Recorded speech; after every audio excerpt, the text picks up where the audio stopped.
अस्सलामुअलैकुम स्टूडेंट्स। आज हम वेब डेवलपमेंट का मॉड्यूल 181 से 185 स्टडी करेंगे। तो चलिए शुरू करते हैं।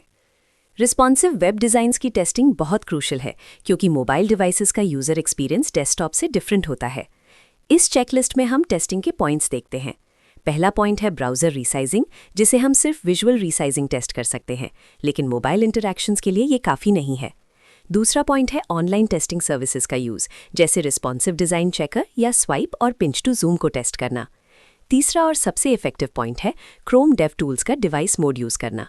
इस मोड में हम मोबाइल डिवाइस और टच इवेंट्स को एम्यूलेट कर सकते हैं और साथ ही मोबाइल नेटवर्क सिमुलेशन भी परफॉर्म कर सकते हैं।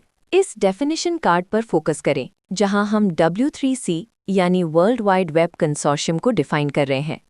W3C एक इंटरनेशनल कम्युनिटी है जो वर्ल्ड वाइड वेब की लॉन्ग टर्म ग्रोथ के लिए ओपन स्टैंडर्ड्स डेवलप करती है। इसे टिम बर्नर्स-ली लीड करते हैं, जो वेब के इन्वेंटर भी हैं। इनका कोर आइडिया कम्युनिटी इनपुट से स्टैंडर्ड्स पर कंसेंसस बनाना है। अब इन स्टैंडर्ड्स को चेक कैसे करें? इसके लिए हम W3C वैलिडेटर यूज़ करते हैं। ये एक ऑनलाइन टूल है जो आपके HTML और XHTML डॉक्यूमेंट्स को उनके स्टैंडर्ड्स के अगेंस्ट वैलिडेट करता है और डीबगिंग में हेल्प करता है, ताकि आपके वेब डॉक्यूमेंट्स इंप्रूव हो सकें। आगे बढ़ते हैं वेब पब्लिशिंग टूल्स की तरफ, जिन्हें हम वेब ऑथरिंग टूल्स भी कहते हैं। ये ऐसी एप्लीकेशंस होती हैं जो वेबसाइट्स डिज़ाइन और बिल्ड करने में यूज़ होती हैं। इनका एक बड़ा फ़ायदा ये है कि ये वेबसाइट की कंसिस्टेंसी को सपोर्ट करती हैं और ग्राफिकल यूज़र इंटरफेस के थ्रू ओवरऑल स्ट्रक्चर लेआउट करने की फैसिलिटी देती हैं। इस प्रोसेस को इस फ्लो डायग्राम से स्टेप बाय स्टेप समझते हैं। सबसे पहले टॉप लेवल पर होम पेज आता है। उसके नीचे मेन सेक्शंस आते हैं, जैसे अबाउट अस, प्रोडक्ट्स और सर्विसेज। फिर उसके भी नीचे इंडिविजुअल पेजेस आते हैं, जिन्हें हम सिबलिंग्स कहते हैं। जब ये सब कंपोनेंट्स आपस में प्रॉपर्ली हायरार्किकल लिंक्स के जरिए कनेक्ट होते हैं, तो हमारी कंप्लीट वेबसाइट हायरार्की बन जाती है। इन कार्ड्स पर हम कुछ पॉपुलर वेब पब्लिशिंग एप्लीकेशंस को कंपेयर करते हैं। पहले कार्ड में अडोबी पेज मिल है, जो एक WYSYWYG टूल है।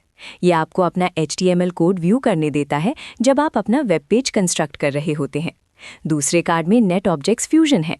ये टूल वेबसाइट स्ट्रक्चर को विजुअली मैप करने और लिंक्स को ऑटोमेटिकली अपडेट करने की फैसिलिटी देता है। तीसरे कार्ड में मैक्रोमीडिया ड्रीम वीवर आता है।